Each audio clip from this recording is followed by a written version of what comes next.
రఘుని హృదయానికి హత్తుకుని కళ్ళు మూసుకుని నిద్రపోతున్న సత్యవతిని మూర్తి జబ్బపై తట్టి ఓసారిలే అనగానే ఉలికిపాటుగా లేచి కూర్చుంది సత్యవతి. మూర్తిని చూడగానే ఎందుకో గుండెలు దడదళ్లాడాయి. కళ్ళ నిండుగా నీళ్లు తిరిగాయి సత్యవతికి. లేచి అతని వెంట యువతలకొచ్చింది మౌనంగా. ఎందుకలా ఉన్నావని అడిగితే జలుబు చేసిందని తప్పించుకున్నావు. నా దగ్గర దాచాలనేనా?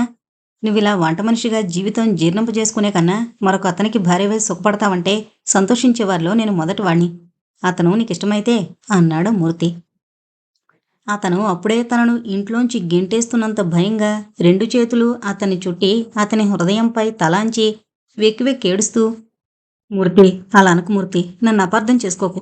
నాలోని కోరికలన్నీ సమాధి చేసుకున్న తర్వాతే ఆనాడు నీకా కాగితం ఇచ్చాను. అలాంటి సుఖాలు కావాలని నేనెప్పుడూ కోరుకోవడం లేదు. అసలు నాకే కోరికలు లేవు. నీ రక్షణలో నీ పంచన నన్నిలా పండి రాలిపోని అంది సత్యవతి. ఇలానే కదూ, అయితే మన మధ్య షరతులు సడలించాయి అంటూ ఆమెను బలంగా హృదయానికి హత్తుకుని నుదుటిపై చొప్పున ముద్దు పెట్టుకున్నాడు. ఆమె స్పర్శ అతనికి ఎంతో హాయిగా ఉంది. అతని నరాల్లో విద్యుత్ ప్రవహిస్తోంది. అతని చేతులు ఆమె చుట్టూ బిగుసుకుంటున్నాయి. భయం బెదురు వదిలి వాస్తవంలోకొచ్చిన సత్యవతి, ఇదేంటి వదులు అంటూ అతని చేతుల్లోంచి తొలగి పక్కన నిల్చుని, నిర్మల నీకన్నీ చెప్పుంటుంది. నేను చెప్పాలంటే నీ భార్యలా స్వేచ్ఛగా ఎలా నీతో మాట్లాడగలను అంది. స్వేచ్ఛ మాట వదిలే, ఏకాంతంలో కూడా భార్యలా మిసులుకోవడానికి ఒప్పవే నువ్వు. నువ్వెలా నిర్విచారంగా ఉండగలుగుతున్నావో, నన్ను పరాయి వ్యక్తులు ఎలా చూడగలుగుతున్నావో, కానీ నాకు మాత్రం నిజంగా చాలా బాధగా ఉంది. ఈ ఇంట్లో నువ్వు వంట మనిషిలా దాసీలా ప్రవర్తిస్తుంటే పశ్చాత్తాపమో మరేమిటో నా హృదయం పిడచగట్టుకుపోతుంది. భలే వాడివే, నా ఇంట్లో నా పనులు నేను చేయడంలో నీకు దాసిలా కనిపిస్తున్నానా? కానీ ఇలా ఏకాంతంగా నన్ను కలియొద్దని చెప్పానుగా. నేను సహించలేను సత్యవతి. నిర్మలకు నిజం చెప్పేస్తాను. నా భార్యగా నువ్వు ఉండొచ్చు ఇంట్లో. 2 భార్యలున్నవారు చాలామంది ఉన్నారు. అందులో నేనొకణ్ణి కాదనుకో. ఆ వెధవ నువ్వు నాకేమీ కావని వంట మనిషివనేగా చొరవ చేయగలిగాడు. నా భార్యవని తెలుసుంటే అలా ప్రవర్తించగలిగేవాడా? నువ్వు ఇతరుల దృష్టిని ఆకర్షింపబడ్డం, నిన్ను వారు తేలిగ్గా చూడడం నేను సహించలేను. 2 భార్యలైతే సుఖశాంతులు లోపిస్తాయనేగా నీ అనుమానం. అవని పర్వాలేదు.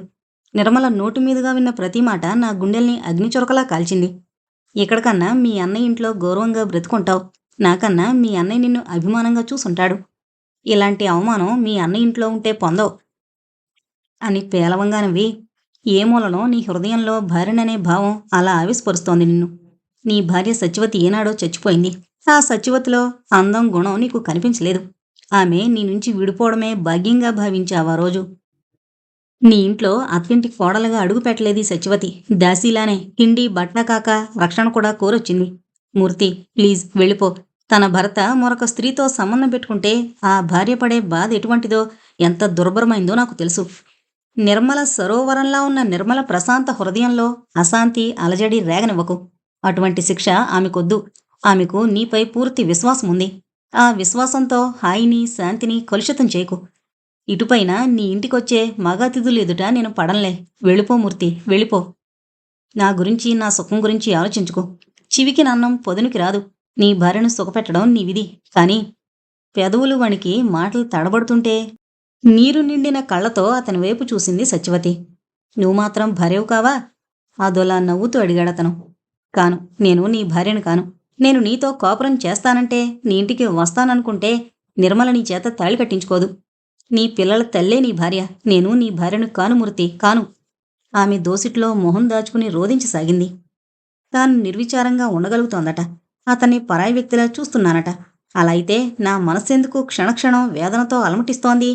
ఈ సంసారం, ఈ భర్త తనకై తాను కాలదనుకుంది అవివేకంగా. చెడిన రూపం శాశ్వతమని, వంగిన కాలు మరి తిరిగి రాదని భ్రమించి మూర్తిపై జాలితో కరిగిపోయి ఆనాడతనికి కాగితం మీద సంతకం చేసిచ్చింది. ఆ సంతకంతో మరొక ఆమెను వివాహమాడి జీవితం మలచుకున్నాడు మూర్తి. ఆరోగ్యం చక్కబడి కాలు వంకరపోయి అందంగా అజంతా శిల్పంలా ఉన్న తనని చూసి, ఎంత పనిచేసావక్కయ్యా అంది రాధ. నీ బ్రతుకులో నువ్వే నిప్పులు పోసుకున్నావని తిట్టింది, ఏడ్చింది. మూర్తి నిర్మలతో మాట్లాడుతుంటే, నవ్వుతుంటే, ఆమె గదిలోకెళ్ళి తలుపులు వేసుకుంటుంటే తనకి పిచ్చెక్కిపోతుంది. అతను పరాయి వ్యక్తి అనుకుంటే అలాంటి బాధెందుకు, ఆ అసూయెందుకు? ఆ క్షణాల్లో మూర్తిని పిలిచి అతనికి లొంగిపోవాలనిపిస్తోంది. కాని అప్పుడు తానొక్కతే కాదు ఇలాంటి వేదనకు గురయ్యేది, నిర్మల కూడా. పాపం నిర్మల ఏం తప్పు చేసింది? తానెందుకు అనుభవించాలి ఇలాంటి వేదన? నేనే అనుభవించాలి. పనిగట్టుకుని ఇంటికి పిలిచి కాగితం రాసిచ్చానే, దానికి ఫలితంగా తండ్రి హృదయం మండించి ఆయనను బలిగొన్నానే. నా గురించి ఎన్ని ఆశలు పెట్టుకున్నాడా తండ్రి? నేను చేసిన పనికి ఎంత కుంగిపోయాడు. నాకు కావలసిందే ఈ శిక్ష అనిపిస్తుంటే బాధగా నిట్టూర్చి, ఏడవకు సత్యవతి. ఈ ఇంటికి మరి అతిథుల్ని పిలుచుకురాలే, వెళ్ళిపోతున్నా. నీ ఇష్టం, నన్నిలా దూరంగానే ఉంచు అంటూ వెనుతిరిగాడు మూర్తి. మన కుటుంబ క్షేమం కోరి పిల్లల భవిష్యత్తు బాగుండాలని నేను ఈ నిర్ణయం తీసుకున్నాను మూర్తి. ఈనాటికి నేను నీ భార్యగా నిర్మలకు తెలియనివ్వకు అంది సత్యవతి. అతను ఆమె మాట వినిపించుకోనట్టు వెళ్ళిపోయాడు. అతనికి ఆ రాత్రి నిద్ర సరిగ్గా పట్టలేదు. గతం చదివి కుంగిపోసాగాడు. అమాయకంగా ఆ రోజు తన చేతిలో కాగితం పెట్టిన సత్యవతి రూపం కళ్లల్లో మెదిలి హృదయం ద్రవించి మనసు కలతబారి కళ్ళు చెమ్మగిల్లాయి. ఎంత త్యాగం చేసింది సత్యవతి! తానెంత స్వార్థపరుడు! ఆ రోజు ఆ కాగితం తీసుకుని పెరటతోవన ఇంటికి వెళుతుంటే కాళ్ళు వణికాయి. సత్యవతి సాహసానికి ఆశ్చర్యపోయాడు. పరందామయ్య ఇంకా తననేమీ చేయలేడని ధైర్యపడ్డాడు. భూమి, ఇల్లు, అమ్మగా వచ్చిన డబ్బుకి రిజిస్ట్రేషన్ చేయించేసి పరందామయ్యతో వినయంగా మళ్ళీ త్వరలోనే వచ్చి సత్యవతిని తీసుకువెళ్తానని చెప్పి ఆ ఊరు దాటాడు. తాను పుట్టి పెరిగిన ఊరు, తనను చదివించి తననింత వాణ్ణి చేసిన పరందామయ్య అమాయకంగా తనను మళ్ళీ పెళ్లి చేసుకోమని కాగితం మీద సంతకం చేసిన సత్యవతి దూరమైపోతుంటే తాను వాళ్ళని మోసం చేసి పారిపోతున్నానని అనుకునేసరికి కొంచెం సిగ్గనిపించిన మాట నిజమే. కానీ మళ్ళీ మనసు ఎదురు తిరిగింది. దెయ్యంలా అలా తయారైన భార్యని ఎవడు మాత్రం ఏలుకుంటాడు? ఎవడన్నా ఇంతే చేస్తాడు. తనింకా అతని డబ్బుతో చదువుకున్నాననే కృతజ్ఞతతో రాధనిచ్చి పెళ్లి చేయమన్నాడు. కానీ ముసలాడు కోర్టు కీడుస్తానని మీసం దువ్వాడు. దైవం నా పక్షం ఉన్నాడు. ఇప్పుడిలాంటి పరందామయ్యలు 100 మందైనా తననేమీ చేయలేరు. ఇలాంటి ఆలోచనలతో తాను ఉద్యోగం చేసే ఊరొచ్చాడు. సత్యవతికి భారీగా స్థానమివ్వడానికి తన మనసు అంగీకరించలేదు. మళ్ళీ పరందామయ్య ఆ ఊరు రావచ్చనే భయంతో ఉద్యోగం రిజైన్ చేశాడు.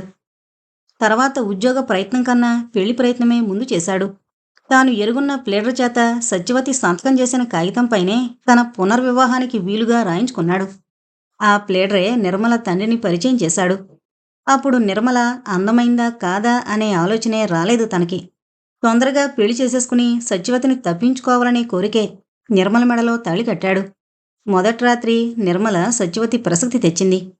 తానేమీ దాచలేదు, అంతా వివరంగా చెప్పాడు. పాపం ఆ అమ్మాయి ఎంత మంచిది అని జాలిపడింది నిర్మల. తర్వాత తను ఉద్యోగం సంపాదించాక తొలి జీతం ఇవ్వగానే ఆమెకు మీ తొలి భార్యకు పంపించండి అంటూ 50 రూపాయలు కేటాయించి తను వద్దన్నా ఆమె ఒప్పలేదు. న్యాయం కాదు, భగవంతుడు క్షమించడు అని తనను మందలించింది నిర్మల. అప్పట్నుంచి తాను 50 రూపాయలు సత్యవతికి ప్రతీ నెలా పంపిస్తూ వచ్చాడు. అది కొన్ని నెలలుగా పంపడం మానేశాడు. ఆ సంగతి నిర్మలకు తెలీదు. అసలు సత్యవతి అంటే తనకంత ఇష్టం ఉండేది కాదు. పరందామయ్య ఇంజనీరింగ్ చదివిస్తాడనే సత్యవతిని పెళ్లి చేసుకున్నాడు. సత్యవతిని అంగీకరించకపోతే తాను గుమస్తాగానే స్థిరపడేవాడు, అంతే. ఈ సత్యవతిని ఎలా ఒప్పించాలి? ఆమె తననెలా అర్థం చేసుకుంటుంది? ఎంత ఆలోచించి పరిష్కారం తోచని మూర్తి మనసు వికలమైపోయింది. తెలతెలవారుతుంటే కన్నులు మగత నిద్రలో మూతలు పడ్డాయి మూర్తికి.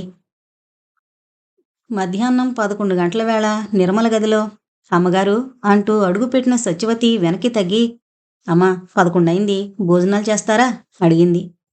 బాబుకి పాపకి పెట్టావా అడిగింది నిర్మల.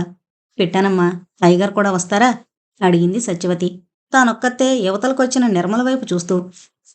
సత్యవతి గదిలోకెళ్లేసరికి మూర్తి మంచం మీద పడుకునున్నాడు. అతని పక్కలో కూర్చునుంది నిర్మల. ఇద్దరూ ఏంటో సన్నగా వాదించుకుంటున్నారు.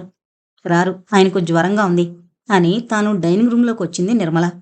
మూర్తికి కాఫీ, బార్లీ లాంటివేమన్నా తయారు చేయమంటుందేమో అని చూసింది సత్యవతి. నిర్మల మూర్తి గురించి ఏమీ చెప్పనేలేదు. భోజనం ముగించి పెరటి వరండాలో మంచం వాల్చుకుని పడుకుంది. పిల్లలను నా దగ్గరకు రానివ్వకు సత్యవతి అంటూ. పిల్లల దగ్గర బొమ్మలు పిడతలు పెట్టి ఆడుకోమని. అమ్మా, ఈ తలుపు గడియ పెడుతున్నాను, రఘుబాబు మిమ్మల్ని పడుకోనివ్వడని అంటూ నిర్మల ఇటు రాకుండా తలుపు గడియ వేసింది సత్యవతి. కళ్ళు మూసుకుని పడుకున్న మూర్తి నుదుటిపై చల్లని చేయి పడ్డంతో ఆ చేతిని అలా నుదుటికి అదుముకుంటూ, కాసేపు అలా తలపట్టు నిర్మల, తలనొప్పి, ఒళ్ళంతా నొప్పులు, కొంచెం స్ట్రాంగ్గా కాఫీ కావాలని సత్యవతికి చెప్పు అన్నాడు మూర్తి. కాఫీ తెస్తాను, చెయ్యొదలండి నెమ్మదిగా అంది సత్యవతి. నువ్వా? అనుకుంటున్నానులే, ఈ 10 సంవత్సరాల్లో ఎప్పుడూ లేంది ఏంటి నిర్మలలా నాకు సేవ చేయాలనుకుంటుంది అని. వెళ్ళు, కాఫీ తీసుకురా. తనెక్కడుంది అన్నాడు మూర్తి. పెరటి వరండాలో అంటూ అతని వదనంలోకి చూసింది. అతని కళ్ళు ఎర్రగా ఉన్నాయి. ఆ కళ్ళల్లో నీటి పొరలున్నాయి. జ్వర తీవ్రతతో మొహం కందుంది. అతన్ని చూస్తుంటే సానుభూతి, నిర్మలను తలచుకుంటే అసహ్యం కలిగాయి సచివతికి. చొప్పున ఆమె కళ్ళల్లో నీళ్లు తిరిగాయి. అతని క్రాఫు సవరిస్తూ మౌనంగా ఉండిపోయింది. కొంచెం వంగి తన తల ఆప్యాయంగా ప్రేమగా నిమురుతున్న సచివతి చేతిని రెండు చేతుల మధ్య పట్టి నొక్కుతూ, సచివతి, వద్దని శాసించకు. ఇవాళ నువ్వు నా మొదటి భార్యవని నిర్మలకు చెప్తాను అన్నాడు మూర్తి. అతని నోటికి చెయ్యి అడ్డం పెట్టి, వద్దు, ఉండు, కాఫీ తెస్తాను. తలా నేను పడతాన్లే, నిర్మలిటు రాదు అని నెమ్మదిగా చెప్పి కాఫీ తేవడానికి వెళ్ళిపోయింది. మూర్తి హృదయం పశ్చాత్తాపంతో కరిగిపోయింది. ఇటువంటి అమృత హృదయిన తాను కాల్దనుకున్నాడు, అన్యాయం చేశాడు.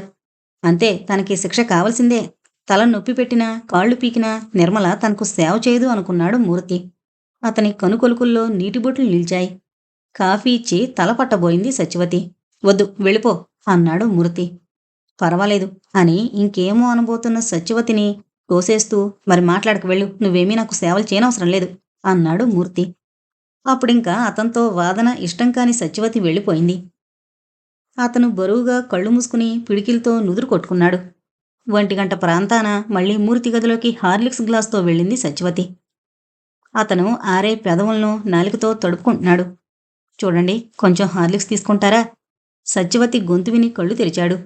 నెమ్మదిగా లేచి కూర్చుని మౌనంగా ఆమె చేతిలోని గ్లాస్ తీసుకున్నాడు. ఎప్పటినుంచి వస్తోంది జ్వరం? అడిగింది సత్యవతి. 4 రోజుల నుంచి కొద్దిగా వస్తోంది. నిర్లక్ష్యంగా తిని తిరిగేశాను, ఇవాళ ఎక్కువైంది.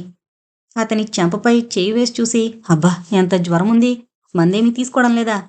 అతను జవాబేమీ ఇవ్వలేదు. గ్లాసు కింద పెట్టి మళ్లీ కళ్ళు మూసుకుని పడుకున్నాడు. 2 క్షణాలు అతని వైపు చూసి మౌనంగా అవతలకి వెళ్ళిపోయింది సత్యవతి. నిర్మల జబ్బపై తట్టి పిలుస్తూ, డాక్టర్కి ఓసారి ఫోన్ చేయండమ్మా అంది సత్యవతి. ఎందుకు, ఏమైంది? కంగారుగా లేచి కూర్చుని అడిగింది నిర్మల. అయ్యగారికి జ్వరం ఎక్కువగా ఉంది. నీకెలా తెలుసు? అన్నట్టు ఆయన ఏమన్నా తాగడానికి ఇచ్చావా? కాఫీ, హార్లిక్స్ ఇచ్చానమ్మా. ఆయన చెప్పారా డాక్టర్కి ఫోన్ చేయించమని? ఆహా, లేదమ్మా తడబడింది సత్యవతి. మరి? నవ్వింది నిర్మల. జ్వరం ఎక్కువగా ఉన్నట్లుంది, బాధగా మూలుగుతున్నారు. ఓ అదా అని గలగలా నవ్వి, ఆయన ఏ కొంచెం ఒంటికి శుద్ధి చేసినా తట్టుకోలేరు. నీకిది కొత్త, గాబరా పెట్టేస్తారు. మరి మాట్లాడలేకపోయింది సత్యవతి. తానే అతన్ని మందు పుచ్చుకోమని డాక్టర్ని పిలిచి చూపించి ఆతురత పడాల్సిన మాట. అతని పట్ల, అతని ఆరోగ్యం పట్ల ఎంత నిర్లక్ష్యం నిర్మలకు. కాఫీ కాస్త కలిపి అనవసరంగా నా నిద్ర పాడు చేశావు విసుగ్గా అంది నిర్మల. ఆ సాయంత్రం మూర్తి డాక్టర్కి ఫోన్ చేసి పిలుచుకున్నాడు. అతనికి జ్వరమున్న 4 రోజులు సత్యవతి అతనికి సేవ చేసింది. నిర్మల అభ్యంతరం చెప్పలేదు. నువ్వే ఆ కాఫీ పళ్ళరసం అవి ఇవ్వరాదు, ఆమెకెందుకు పురమాయిస్తావు అన్నాడు. సత్యవతి గురించి ఏమనుకుంటుందో నిర్మల తెలుసుకోవాలని. ఆమెకైతే తెలుసు, కాఫీ అవి బాగా కలపడం చేతనవును. ఏమీ అనుకోదులేండి, పర్వాలేదు అనేసింది నిర్మల. వారం తర్వాత మళ్లీ ఆఫీసుకు వెళ్ళాడు మూర్తి. అమ్మగారు, మా చెల్లెలు రమ్మంది, వెళ్ళొస్తాను అంది సత్యవతి నిర్మల వైపు చూస్తూ. బాగుంది సత్యవతి, ఇంట్లో వంట అది ఎలా జరుగుతుంది? అయినా పిల్లలు నీకోసం బెంగపడరు అంది నిర్మల. నిజమే, పిల్లలు సత్యవతి దగ్గర బాగా చేరికయ్యారు ఈ సంవత్సర కాలంలో. తన భర్త పిల్లలుగా వారిని మనసారా ప్రేమిస్తోంది సత్యవతి. మూర్తి, నిర్మల సినిమాలకి, షికార్లకి పిల్లల్ని సత్యవతి దగ్గర వదిలి వెళ్ళిపోతుంటారు. ఒక్కోసారి పిల్లలిద్దరినీ చెరోపక్క పడుకోబెట్టుకుని నిద్రపోతుంది సత్యవతి. పిల్లల్ని 4 రోజులు వదిలి ఉండడం అంటే ఆమెకు కష్టమే. మా చెల్లెలు నన్ను చూడాలనుంది, రమ్మని చాలా రోజుల నుంచి రాస్తుందమ్మా, ఒక్కసారి వెళ్ళొచ్చేస్తాను అంది సత్యవతి. ఏ ఊర్లో ఉందన్నావు నీ చెల్లెలు? చెప్పింది సత్యవతి. అయితే వంట మనిషికి కబురు చేస్తానుండు, అతను వస్తానంటే నువ్వు వెళుదువు గాని. ఎన్ని రోజులుండమంటారు? ఒక్క 2 రోజులుండొచ్చే, నువ్వు లేకపోతే ఈ ఇల్లు క్షణం గడవదు. మనస్ఫూర్తిగా సంతోషంగా నవ్వింది సత్యవతి. అదేంటి అలా నవ్వుతావు? నీకెప్పుడో చెప్పాను, జీవితాంతం నువ్వు ఈ ఇంట్లోనే ఉండాలని. ఇంకా నీకు చీరలవి కొనాలనుకుంటున్నాను అంది నిర్మల. ఆమె వచ్చి ఇన్ని రోజులైనా చీర కొంటానని అనలేదు నిర్మల. మూర్తి 2-3 సార్లు ఏవో పండగలకి నిర్మల బట్టలు కొంటుంటే సత్యవతికి ఓ చీర తీసుకో అన్నాడు. ఆమెకేవో బట్టలున్నట్టే ఉన్నాయి, లేవంటే నా పాత చీరలేవిస్తాను, మన ఇంట్లో ఉండేదేగా అంది నిర్మల. అలాగే రంగు వెలిసిందని ఓ చీర, పాతబడిందని ఓ చీర ఇవ్వబోయింది. వద్దు, ఉంచండమ్మా, నాకు చీరలున్నాయి, అంత లేకపోతే మా చెల్లెలు కొని పంపిస్తుంది అంది సత్యవతి. ఇంత వంట చేసి పెట్టి ఇంటి పనులు చేస్తున్న నిర్మల పాత చీరలు తాను కట్టాలంటే మనసొప్పలేదు సత్యవతికి. మర్నాడు సత్యవతి ప్రయాణమైంది. పెట్టే గట్రా పట్టుకెళితే ఎన్నాళ్ళుండిపోతావో అని ఓ సంచిచ్చింది నిర్మల. దీనిలో 2 చీరలు పట్టుకుని వెళ్ళు అంటూ. పిల్లలు తనను చూడకుండా పెరటితో ఉన్న స్టేషన్ చేరుకుంది సత్యవతి. ఆమె వెనక టికెట్ కొనివ్వమని నౌకర్ను పంపించాడు మూర్తి. టికెట్ కొని సెకండ్ క్లాస్ కంపార్ట్మెంట్లో కూర్చోమని ఆమె చేతికి టికెట్ ఇచ్చి వెళ్ళిపోయాడు నౌకరు. 5 నిమిషాల్లో ట్రైను కదలబోతోంది. సత్యవతి! మూర్తి గొంతు. ఉలికిపాటుగా ప్లాట్ఫారం వైపు దృష్టి సారించింది సత్యవతి. ఇదిగో ఈ డబ్బు తీసుకో.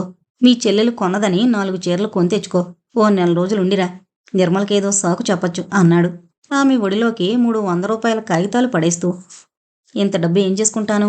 4 చీరలకి ఇంత డబ్బెందుకు? కొంతకాలంగా మీరు మానసికంగా బాధపడుతున్నట్టు కనిపిస్తున్నారు. నేనెందుకొచ్చానా మీ ఇంటికని నేను బాధపడుతున్నాను. నెమ్మదిగాని క్షణం తర్వాత వేళపట్నం భోజనం చేస్తుండేం పిల్లల్ని కసురుకోవద్దని నిర్మలకి చెప్పండి. స్టోర్ రూమ్ తాళం వేస్తుండమని చెప్పండి. నిర్మల ఏంటో 4 రోజులై సరిగ్గా భోంచేయడం లేదు. ఆరోగ్యం బాగా ఉన్నట్లేదు. అశ్రద్ధ మనిషి. డాక్టర్కి చూపించండి ఓసారి. గబగబా చెబుతోన్న సత్యవతి మాటల మధ్య చిన్నగా నవ్వుతూ, నన్ను ఓ మాట కూడా చెప్పనివ్వవా అన్నాడు మూర్తి. సిగ్గుపడింది సత్యవతి. ఏంటి నీ సంబోధన? ఓసారి నువ్వు, ఓసారి మీరు అని నవ్వి, వెళ్ళాక ఉత్తరం రాయి ఆఫీస్ అడ్రస్కి. రాధకి నా అభినందనలు తెలియజేయి. నువ్వు నేను ఎలా కలిసి జీవిస్తున్నామో నిజం చెప్పాయి. తానేది న్యాయమంటుందో. రైలు గట్టిగా కూత పెట్టింది. ఆపై మూర్తి పెదవులు కదిలాయి. కానీ ఏమన్నాడో సత్యవతికి వినిపించలేదు. ముందుకి సాగిపోతున్న సత్యవతి కూర్చున్న పెట్టివైపు చూస్తూ రుమాలు ఊపాడు మూర్తి. సత్యవతి కళ్ళల్లో నీటితెర మెరిసింది. కళ్ళు చీర చెరుగుతో తుడుచుకుని వెనక్కి నడిచిపోతున్న చెట్లు, కొండల వైపు చూస్తూ కూర్చుంది. తాను ఆ వేళ కాగితం అలా సంతకం చేసి ఇవ్వకుండా ఉంటే, పోనీ రాధ అతన్ని పిలవడం మానేస్తే, అది కాదు అసలతను. ఈ సత్యవతి కుంటిది, కురూపి, పిలిస్తే ఎందుకెళ్ళాలి అని మూర్తి ఒక్కసారి అనుకుని ఆ క్షణాల్లో మా ఇంటికి రాకుండా ఉంటే నేనా కాగితం ఇచ్చేదాన్ను కాను. మూర్తి, నాన్న ఘర్షణ పడుతుంటే కాలక్రమంలో నా కాలు, ఆరోగ్యం కూడా కుదుట పడేవి. తానెంత సాహసం చేసింది, ఎంత అవివేకంగా ప్రవర్తించింది. మూర్తి ఎంత అందంగా, హుందాగా ఉన్నాడు. అతని పక్కన ఇంజనీరు భారీగా, ఎంత దర్పంగా, టీవీగా నడుస్తోంది నిర్మల. నిర్మల ఎంత అదృష్టవంతురాలు. ఇలా సాగిపోయాయి సత్యవతి ఆలోచనలు. రాధ దగ్గర ఏ విషయం దాచలేదు సత్యవతి. అన్నీ చెప్పింది చెల్లెలికి. చెప్పేటప్పుడు గొంతు జీరపోవడం, కన్నులు చెమ్మగిలడం రాధ గమనించింది.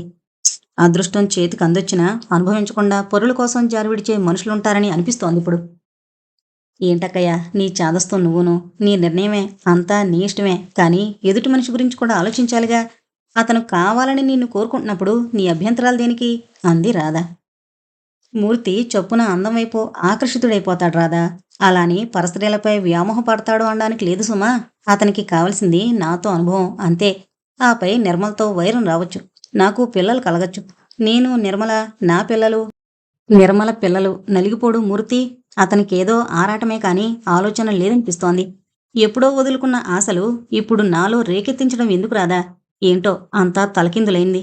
కాని నేను జన్మలో మూర్తి గడప తొక్కుతానని, అతన్ని చూస్తానని అనుకున్నానా? అది అనుకోందే జరిగిందనుకోకూడదు. నువ్వు అతని భారీగానే జీవించకూడదు. పేలవంగా నవ్వి, వద్దురాదా, నాలో అలాంటి ఆశల బీజాలు నాటకు. నా బుద్ధి స్వార్థం వైపు తిప్పకు. పిల్లలు నన్ను ఒక క్షణం కూడా వదలరు తెలుసా. వాళ్ళు చూడకుండా పెరటితో ఉన్న స్టేషన్కొచ్చాను. నేనే అన్నం పెట్టాలి, నేనే పాలు పట్టాలి, నిద్రపుచ్చాలి అంది సత్యవతి. అయితే ఆయా పని కూడా నీకే అప్పగించిందన్నమాట నిర్మల. ఆ ఇంట్లో వంట చేసేటప్పుడు వంట మనిషినని, పిల్లల సంరక్షణ చేసేటప్పుడు ఆయానని నేననుకోవడం లేదు. ఆ ఇల్లు నా ఇల్లని, ఆ పిల్లలు నా పిల్లలని, అలసి ఆఫీసు నుంచొచ్చే మూర్తి గృహ యజమానిగా కాక నా భర్త అనే భావమే నాది. నువ్వు నా తోడబుట్టిన చెల్లెలివైతే నిర్మల నేను కోరి తెచ్చుకున్న చెల్లెలు. పాపం నిర్మలకు సంసారం ఏమైపోతుందో అనే బాధగాని, లోపత్వంగాని లేవు. పలానా సామాను అయిపోయిందంటే వెంటనే తెప్పించేస్తుంది. అప్పుడైపోయిందా అని దోబరా చేశావని అందు. వంట ఏం చేసినా నా ఇష్టమే. నా చేత్తోనే తనకి అన్నం పెడుతున్నాను. తనకేదన్నా తినాలనుంటే సత్యవతి చెయ్యవా అని తల్లిని పిల్లడిగినట్టు అడుగుతుంది. వెంటనే చేసి పెట్టేస్తావు. కిలకిలా నవ్వింది రాధ. చేస్తే తానొక్కతే తింటుందా? ముగ్గురం తింటాం. కారపు వస్తువులైతే పిల్లలకేదన్నా తీపిగా చేస్తాను.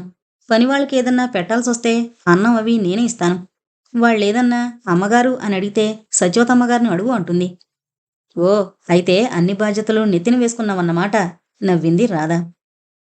రాధ అత్తగారు సత్యవతి యోగక్షేమాలడిగి తెలుసుకుని, ఏం కర్మ తల్లి, అతని భార్యగా బ్రతకాల్సిందానవు. మా రాధ చెప్పినట్టు అతని భార్యనని చెప్పే నిర్మలకు. ఇద్దరు భార్యలు నేలుకునే మగవారు ఎంతమంది లేరు అంది. సత్యవతిని ఆ ఇంట్లోని వారంతా కొంచెం వింతగానే చూశారు ఆమె రాగానే. రాధ భర్త, మీకిబ్బందైతే వారి దగ్గర ఉన్నవసరం లేదు. మీ పోషణకి అతని దగ్గర నుంచి డబ్బు మీకు నెల నెలా వచ్చే ఏర్పాటు చేస్తాను అని సత్యవతికి హామీ ఇచ్చి తర్వాత రాధ ద్వారా వివరాలు విని నవ్వుకున్నాడు. తాను క్షేమంగా చేరినట్టు మూర్తికి ఉత్తరం రాసింది సత్యవతి. ఒక వారం రోజులు వారింట్లో సంతోషంగా గడిపింది సత్యవతి. మూర్తి దగ్గర నుంచి ఉత్తరం వచ్చింది. ఇదిగో బావా నీకు ఉత్తరం రాశాడు అని రాధ ఓ కవరు సత్యవతి చేతికిచ్చింది. ఆ కవరు విప్పుతుంటే తొలిసారిగా తన భర్త తనకు రాసిన ఉత్తరం ఇదివరకైతే ఎలాంటి అనుభూతి కలిగేదో కానీ ఇప్పుడు మాత్రం హృదయం తీవ్రంగా స్పందించి చెయ్యి సన్నగా వణికింది. ఆశ, అనుభూతి, ఆకర్షణ, కోరిక ఇటువంటి వాటికి మనస్సు చలించినప్పుడల్లా సత్యవతి కళ్ళెం వేసి వెనక్కి లాగుతోంది. ఆ ఉత్తరం చదువుకుంటుంటే ఆమె పెదవులు వణికిపోయి కళ్లల్లో సన్నని నీటితెర మెరిసింది. ఏమిట్రాశాడేం అలా అయిపోతున్నావు, రాధ కవ్వించి నవ్వింది. చదువు అంటూ రాధ చేతిగా కవరిచ్చింది సత్యవతి. రఘు నీకోసం బెంగపడ్డాడు, నిర్మల కూడా నిన్ను తొందరగా వచ్చేయమని రాయమంది. పాప సత్యవతి కావాలంటోంది. నేను నువ్వు కావాలంటున్నాను. చెల్లెలతో కబుర్లు అయ్యాయనుకుంటాను, వీలైనంత త్వరలో వచ్చాయి. చదివి అబ్బో సరసుడేనే. ఆ వాళ్ళ అతని ఆకారం చూస్తే నాకు ఒళ్ళు మండిపోయింది, చాచి లెంపకాయ కొట్టాలనుకున్నాను అంది రాధ నవ్వుతూ. వెళ్ళిపోతాను రాధా, పిల్లలు పాడైపోతారు. నిర్మల అశ్రద్ధ మనిషి. మీ బావ పాపం ఆఫీస్ నుంచి వస్తే మంచినీళ్ళిచ్చే దిక్కుండదు అంది సత్యవతి. ఓ, బాగుంది. ఎంతకాలం ఎవరిచ్చారు చెప్పమా? లేదు రాధా, నిర్మల అదో రకం మనిషి. మూర్తంటే అసలు ఖాతరు చేయదు. ఆమె చాలా డబ్బు తెచ్చుకుంది. ఆమె తండ్రి జడ్జి చేసి బాగా ఆర్జించాడు. ఈ మొక్కత్తే కూతురు. మూర్తి ఏం తింటున్నాడో అనే ధ్యాసే ఆమెకుండదు. నువ్విలా అంటావని అనుకోలేదక్కయ్యా. అక్కడికి నేను సాహసం చేసి పంపించాను. కానీ రాత్రి పగలు నువ్వెలా ఉన్నావో అనే ధ్యాసే నాది. నువ్వు ఇంతెలా మారిపోతావు, వాళ్లలో కలిసిపోతావు అనుకోలేదు సుమా. కలిసిపోయాను, కానీ ఓసారి బట్టల షాప్కి వెళదాం, వస్తావా? ఇక్కడ చీరలు బాగుంటాయట అంది సత్యవతి. ఇద్దరూ ఆ సాయంత్రం షాపుకి వెళ్లారు. కొంచెం ఖరీదైన చీరలు 3, సాదా కట్టుకునేవి 3, పిల్లలకని రెడీమేడ్ బట్టలు తీసింది సత్యవతి. బావిచ్చిన డబ్బులతో బట్టలు కొనేశావే అంది రాధ నవ్వుతూ. నిర్మల ఒక 100 రూపాయలు ఇచ్చింది రాధా.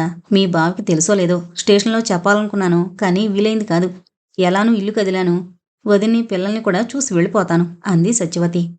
ఖరీదైన చీరల్లో రాధని ఓ చీర తీసుకోమని బలవంతం చేసింది సత్యవతి ఇంటికొచ్చాక. నువ్వు కట్టుకో అక్కయ్యా అంది రాధ జాలిగా సత్యవతి వైపు చూస్తూ. ఇగో ఈ 3 చీరలు నీకు నిర్మలకే అని తీశాను. నాకెందుకిలాంటి చీరలో? మీరు వీధులకి పేరంటాలకి వెళ్ళేవారని మీకిద్దామని కొన్నాను. నా మనసు కష్టపెట్టాలనుకుంటే పోని తీసుకోకు అంది సత్యవతి నిష్ఠూరంగా. పోన్లే తీసుకుంటాను, కానీ నిర్మల ఏ రంగులో ఉంటుందో చెప్పు. తనకి నప్పే చీరలు వదిలి మిగతావి తీసుకుంటాను అంది రాధ. నీకన్నా ఓ ఛాయ్ తక్కువ. అయితే ఈ బిస్కట్ కలర్ చీర, సిమెంట్ రంగు చీర ఆమెకుంచు. ఈ ముదురాకు పచ్చది నువ్వు కట్టుకో. నీకంత ఇవ్వాలనుకుంటే సాదా చీరలో ఆ గులాబీ రంగు చీరెద్దు. ముదురాకు పచ్చ చీర నీకోసమే కొన్నాను, కావాలంటే గులాబీ చీర కూడా తీసుకో. వద్దు, అయితే నీ ఇష్టం అనేసింది రాధ ఆమెస్తానన్న ఒక చీర మాత్రమే తీసుకుంటూ. సత్యవతి ఎంత వద్దన్నా రాధ 4 చీరలు కొని సత్యవతి పెట్లో పెట్టింది. సత్యవతి వెళ్ళిపోతుంటే అతను అలా కోరుతుంటే అంత మూర్ఖంగా ప్రవర్తించుకో, మరోసారి హెచ్చరించింది రాధ. సత్యవతిని చూసిన ఆమె వదిన, పిల్లలు కళ్ళనీళ్లు పెట్టుకున్నారు. తాను సంతోషంగా బ్రతుకుతున్నానని, తన గురించి బెంగపడద్దని వదిని చెప్పి మళ్ళీ వస్తాను బాబు అని పిల్లల్ని బొజ్జగించి 2 రోజుల తర్వాత ప్రయాణమైంది సత్యవతి. పార్వతి ఓ 2 చీరలు కొనిచ్చింది సత్యవతికి. ఇన్ని చీరలు తాను తీసుకువెళితే నిర్మల ఏం అనుమానిస్తుందో అనిపించింది సత్యవతికి.